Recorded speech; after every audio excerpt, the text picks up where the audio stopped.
एकसारखा पण जास्त म्हणजे आता हे तुम्हाला दिसते हे बघा हे फ्रूट साधारणतः 300 ग्रॅमच्या आसपास आहे आत्ताच. आणि ते चारही पण चारी पण चारही आहे. 4-5 आहेत आणि खाली 3 पूर्ण युनिफॉर्म सेटिंग आहे झाडावरती. हे पण फ्रूट तेवढंच आहे.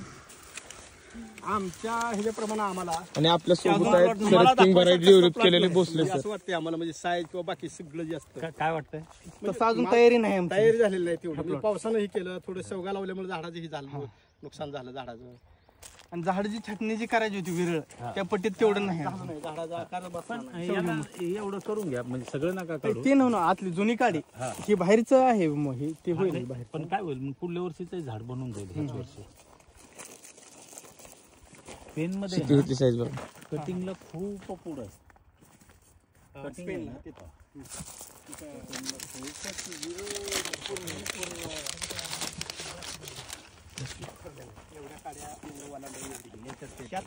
म्हणजे पण तसं गेल्यानंतर जे आमचे जे बघू पहिल्यांदा दाखवलं का नाही की त्या पद्धतीने त्या सगळं झाडं ठेवून जातं. कारण आम्ही द्राक्षात इकडे सोडलो इकडं आलं. आणि 10व्या महिन्यात 10 ऑक्टोबरला आम्ही म्हणजे त्यावेळेला चटणी कशी होती 20 ऑक्टोबरपर्यंत द्राक्ष चटणी उरकावं लागत होती. नंतर पुन्हा डोळं फुटत नव्हतं, हे धार्मिकही नव्हतं. हा मग ती थोडं लक्षात ठेवून आम्ही 10 ऑक्टोबरला कळी बाहेर काढली होती बघवायची पहिल्यांदा. अच्छा 10 ऑक्टोबरला कळी नुसती थोडी बाहेर निघाली. असा भार आम्ही धरला होता त्या 2002ला. 10 ऑक्टोबर पण त्यावेळेला कोण बघता म्हणजे नव्हतं, हस्तकडे शक्यच नव्हतं. हा पण त्यावेळेला ती द्राक्षाचा आम्ही थोडी इकडे वापरून तर इतकं चांगला माल आलता. आणि माल कधी येतो चांगला, मग ही पाऊस नसेल तरच माल चांगला आहे. पाऊस असेल तर मग आपण काहीच करू शकत नाही निसर्ग.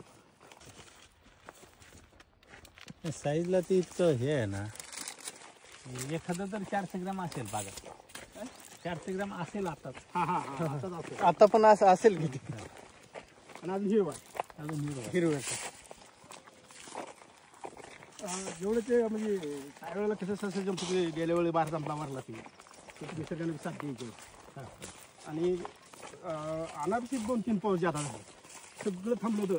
काळी लोकांना असं झाड आवडतं. इतका लोड पाहिजे. भरपूर लय झाला अति झाला. इतका अनुभव आलाय. आम्ही 2002ला बी अनुभव पहिल्यांदा बघायचा आला. साई घेत नाही म्हणून बघू वाढलेलं फोटो तसं आपल्या ह्याच्यावरच करायला लागली होती. मग आमचा अर्धा एकरचा पावसामुळे लेट सेटिंग झालं. बघ रे दादा काय येते साईज हिरवं आहे ते अजून हिरवच आहे ते आता 250 झालंय. हा झालंय 250 झालंय.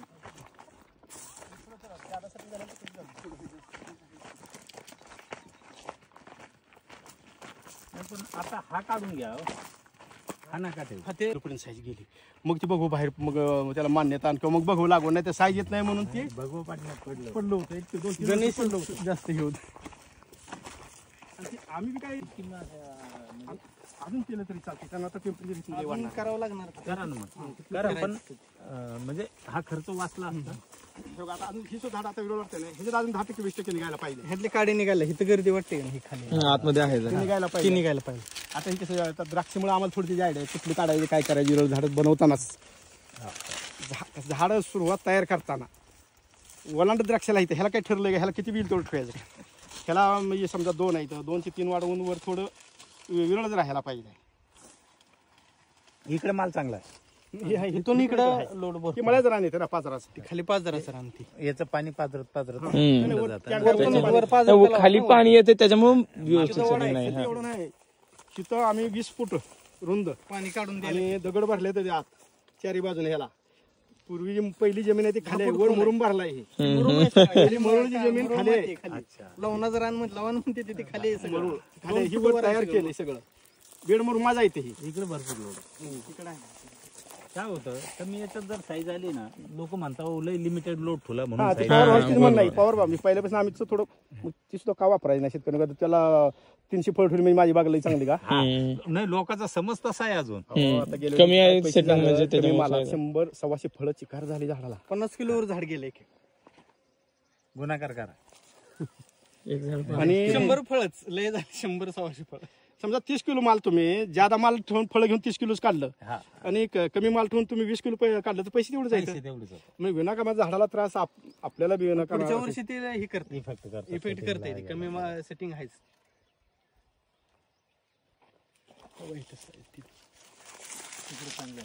इकडं साईज बघा इथं ते आधी झालेलं शूटिंग त्याच्या आधी हे थोडं इथं पुढं म्हणजे आता हे एवढं झालं म्हणजे अडीच पावणे 300 जवळ गेलं ते पावणे 300 झाले प्लस गेले 300 प्लस आहे ते काटा मोडेल ते काटा मोड हां दुसरा आहे काय खाली हां ते 300 गाठले 300 झाले म्हणजे ते 800-900 पर्यंत जाते साईज ही 300 आता इथून पुढे 2 महिने साईज हो यांनी त्याच्यावर रिसर्च पेपर काढलाय तुम्ही काय करा माझ्यापेक्षा आहे ना यांच्या टचमध्ये राहा की आतला दाना फुगाची स्टेज आता आहे ना 100 किती दिवस 35 आतला जो बी आहे का ते 130-35 दिवसच वाढतं त्याच्यानंतर त्याचा पल्प फुगणं चालू होतं तर त्याची न्यूट्रिशनच्या गरजा पण तशा वेगळ्या आहेत सुरुवातीलाच आणि नंतर जे शुगर साठी जे लागतं बी कॅल्शियम मॅग्नेशियम फायटेड असतं फॉस्फरस त्याच्यानंतर फॉस्फरस ड्रास्टिकली कमी होते कारण ते बी फॉस्फरस खातं तर पाणी जे होतं मगज जे होतं त्यांना वेगळं लागेल म्हणजे फॉस्फरस हा कमी लागेल आपण काय करतो तर 0.34 तर ते अर्थात हे फक्त पोटॅशियम लास्टला मॅग्नेशियम आणि नंतर थोडं फॉस्फरस कमी लागतो म्हणजे असं नाही होतंय थोडा आपण जे द्यायचा विचार करतो 52-34 गरज नाही पडत 5-34 8-34 असं ते गणितात बसवायला लागेल म्हणजे रेशो मध्ये आणि नायट्रोजन तर शेवटपर्यंत पण नाहीतर लागतो. शेवटपर्यंत पोटॅश बरोबर तर कंपल्सरी अडचण येते आपल्याला त्यामुळे नायट्रोजन घाबरतो पण रंग यायला जी अडचण येते ती बऱ्याच ठिकाणी मी नायट्रोजन पाहिजे बरोबर आहे पूर्वी मग 250 ग्राम आम्ही युरिया टाकतो सिंगल युरिया आता बंद झालंय आता अमोनियम सल्फेट वापरतो आता ते मादी त्याच्यामुळेच राहिलेले आहे हा माती गळीवर त्यांनी एक इस्रायलचा रिसर्च पेपर काढलाय नायट्रोजनच्या शॉर्टेजमुळे नर वाढू राहिला असं त्यांचा दावा म्हणजे मादी येत नाहीये नर तर येणारच काही टाका नका टाका ज्यावेळेला 2002 ला आम्ही बघू लावलं होतं नर हा पत्ताच नव्हता त्या प्लॉट मध्ये आमच्या पण नायट्रोजन वापर होता ना ते फुल 250 ग्राम आता 250 ग्राम टाकायची वर आता तुम्ही ऐकताय सिनेरी म्हणून तुमचे चिरंजीव म्हणल्यास वेळ लागलं काय सांगतो काय ते नायट्रोजन डाळिंब बागेतलं तो घ्या औषध शेतकरी आलाय का मक्यातला आलाय फलटणचे धनसिंग कदम म्हणून आणि त्यांचं द्राक्ष बेहन डाळिंबीत व्यापार ते सांगतो 250 ग्राम नंतर टाकायचं पहिल्या डोसला बेसड डोसला नंतर शेवट लोक लागतं नत्राशिवाय साईजच नाही प्रत्येक पिकात नत्र ही नत्राशिवाय साईज सगळं पहिल्यांदा नत्र पाहिजे साईज साठी ना तेच आहे ना नायट्रोजन शिवाय होणारच नाही नायट्रोजन कुठलंही पीक घ्या मग पण आता असं होणार टेम्परेचर वाढलं ना ह्याला पोटॅशियमची गरज वाढणार पण ते कॅल्शियमला दाबणार आता तुमच्याकडे थोडी चुनखड वाटते मला मोजली नाही थोडी आहे खाली जिथे चुनखड कमी आहे तिथे तुम्हाला कॅल्शियम वाढवायला लागेल चुनखड आहे तर अडचण नाही पण टेम्परेचर मुळे पोटॅशियमची तहान वाढली म्हणजे तुम्हाला तहान जर बाहेरून आलो आपण तुम्ही काय करणार की पाणी खूप पिणार तर जेवण जाणार नाही म्हणजे कॅल्शियम मग अपटेक होणार नाही आणि काही वेळेस क्रॅकिंग होऊ शकते छोट्या फळाला ही तर साईज बहुतेक आता कॅल्शियम अपटेकच्या पलीकडची झाली त्यामुळे एवढी काही गरज पडणार नाही तिकडचा छोटा असेल तर एकदा देऊन घ्या नाही तर नंतर अपटेक होणार नाही त्याचा नेट मध्ये साईज मार खातीत लोक कुठं सुरुवातीला जानेवारी जर नेट टाकली जानेवारीच्या आधी आणि सूर्यप्रकाश नसेल म्हणजे दवतर पडतं सूर्यप्रकाश नाहीच ना सूर्यप्रकाश ऑलरेडी झाडाला पाहिजे तेवढा आधीच मिळत नाही साईज तिथं मार खाते पहिल्यांदा आणि सुरुवातीला आम्ही त्यासाठी थोडं सुरुवातीला टाकलं पेपर मारून घेतला थोडा होईल खर्च म्हणलं पण आता फक्त मागितलं पण आज तयार पाहिजे होता 1 तारखेला म्हणजे 10-15 दिवसापूर्वी नेट तुम्ही जानेवारीत काय कंडिशन होती सूर्यप्रकाशच नव्हता 10 दिवसात वाढलंय टेम्परेचर तुम्हाला कधी दिसलाय का बॅक्टेरियल खालून लागलाय खाली हे बघा हिरवगार आहे ते 400 पर्यंत गेले आणि आमच्या मानानं त्याच्यावर तितका जुळला नाही प्लॉट बघू पुढल्या वेळेला बघू आता हा पहिलाच बहार आहे का हा पहिलाच भार 3 वर्ष मेला होते बर आम्ही बॅक्टेरियलचा आणि सनलाईटचा डायरेक्ट संबंध बॅक्टेरियल समजा जर ह्या झाडावर आला चुकून तर ह्या याच्यावर येईल इथं येईल याच्यावर इथं येईल याच्या खालून नाही येणार येत नाही बरोबर आहे मग लोक जे म्हणता ना की ब्लोअर ना इकडा तिकडं उडत जातो पण तिकडं उडत जातो तर मग त्याच्या बाहेरून येतो आतून येतो का तिकडं इकून येतो तर याला इकून यायला पाहिजे नाही येत तर सनलाईटचं त्याचं रिलेशन आहे आता खरं म्हणजे शास्त्रज्ञ लोकांचं ते काम आहे आता बरं का साहेब आमचं ते 2 वर्ष आम्हाला असं झालं बरं का आम्ही पूर्ण झोपलो डाळिंबच कसलं पदार्थ पडणार आम्ही मेला धरायचो अस्कर करतो ऑगस्टला धरून आलो का तेलकडनं जायचं कुजव्यानं जायचं हातात खाली काय राहायचं नाही आता हे चांगलं आलं आणि क्रॉप कव्हर टाकलं की त्याला कमी येतो 50% म्हणजे ते प्रूव्ह झालं होतं पण जूनला हे काय टाकलं तर आपल्याकडे राहणार नाही. वाऱ्यामुळे ना नाही, आम्ही काय करतो, पहिला पाऊस पडला का आमच्याकडं, आता आमच्या इथं माल जुलैला हार्वेस्ट होता, पहिला पाऊस पडला का आम्ही काढून घेतो. आता आपल्यातली इथली अशी परिस्थिती झाली, 1000 झाडात 50 लाख रुपये झाला. माल संपला कधी एप्रिल एंड पर्यंत माल संपला एप्रिल, आणि फेब्रुवारीची सेटिंग असं सेंटरवर झालेलं ठेवलं होतं, एक डाळिंब राहिलं नाही त्या झाडात. म्हणजे ह्या झाडाचं डाळिंब तोडलंय असं कोणाला वाटणार नाही ते मागलं बघितलं. म्हणजे मागं पण एवढं सेटिंग लोड होता, मागलं झालेलं एक डाळिंब त्यातलं राहिलं नाही तेलकडनं. ती प्लॉट बघितल्यावर म्हणणार नाही कोणी ह्यात एवढा माल काढला अगोदर. 50 टन माल आधी निघाल, 50 किलो झाड निघाले एक, आणि मागणं अजून सेटिंग होतच तेवढं 50 लोड होता मागे सेटिंग. चांगलं आहे, साईज गीत चांगली आहे, फक्त आता मागचा काढून ठेवा. म्हणजे शेंड्यावरच ठेवतच नाही ते, त्याचं काय आता ही सुरुवातीला गणेश आणि बघू होतं. गणेशला साईज सहज यायची, हा साईज आहे. थोडं कमी दिवस यायचं, थोडं म्हणजे बघायला साईजला थोडं आपल्याला हे करावं लागतंय, मेहनत घ्यावं लागते. ह्याला गणेश सारखं साईज येते बघ, इतकी म्हणजे ह्याला मेहनत घ्यावं लागत नाही ना. तुम्हाला वाटलं याची साल भगव्यापेक्षा कित्येक पट जाड आहे. तुम्ही एखाद्या आळीचं वगैरे शोधा, चांगलं तोडा नाही वाटत, एक तोडा ना, कापू आपण, तुम्ही साल बघा किती जाड आहे.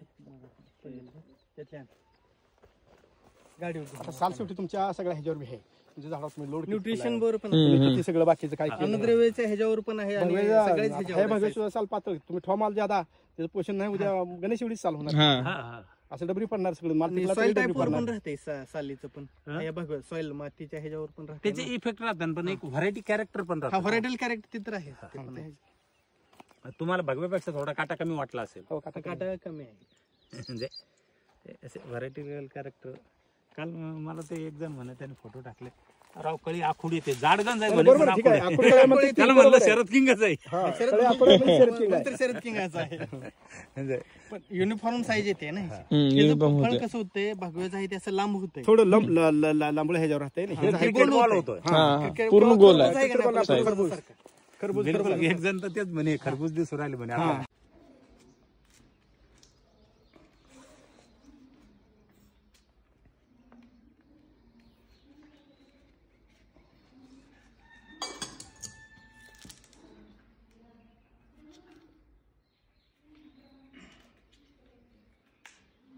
निघले थोडं दाणे नव्हतं निघाल पाहिजे, आणि साडीची साडी पण.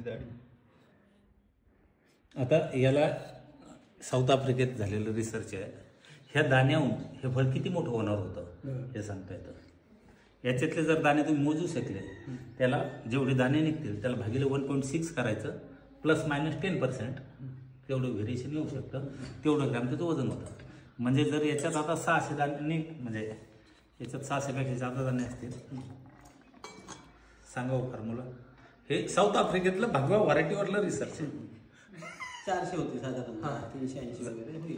हा, जर 600 दाणे असतील भागिले 1.6, म्हणजे जेवढे दाणे निघाले त्याला भागिले 1.6 करायचं, तेवढं ग्रॅम त्याचं वजन येऊ शकतं. ती होते. आणि जर डाळिंब पोचलं चांगलं तर बियाचे तुमचा आकार म्हणजे लहान मोठा होऊ शकतो त्याला. हा, पण मग ते ओव्हर होतं, एक्सपोर्टरला चालत नाही. ज्याला नाही, पण साईज त्याच्यावर नाही आहे. दाण्याची जे मगज वाढायचं ते मर्यादितच वाढू शकतं. म्हणजे माझ्या वडिलांची 5.5 होती, तर मी 6 फूट आवडलं. अमेरिकेच्या लोकांनी 6 फूट असल्यामुळे 7 होऊ शक्य. जेनेटिक्स मध्ये 10% व्हॅरिएशन होईल, 10% खालची तुटली मध्येच करायला लागतं. तुमची सेटिंग मॅनेजमेंट जमली की साईज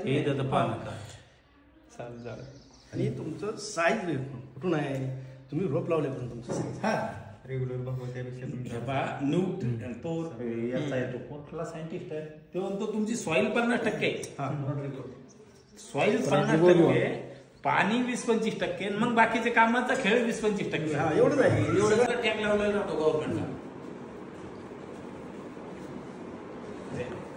त्यांनी कधीतरी 50 लाख झाडं केले होते, ते मला प्रॉब्लेम आला. तेव्हापासून ते म्हणे काय ते माणसाचे मेडिकल सारखे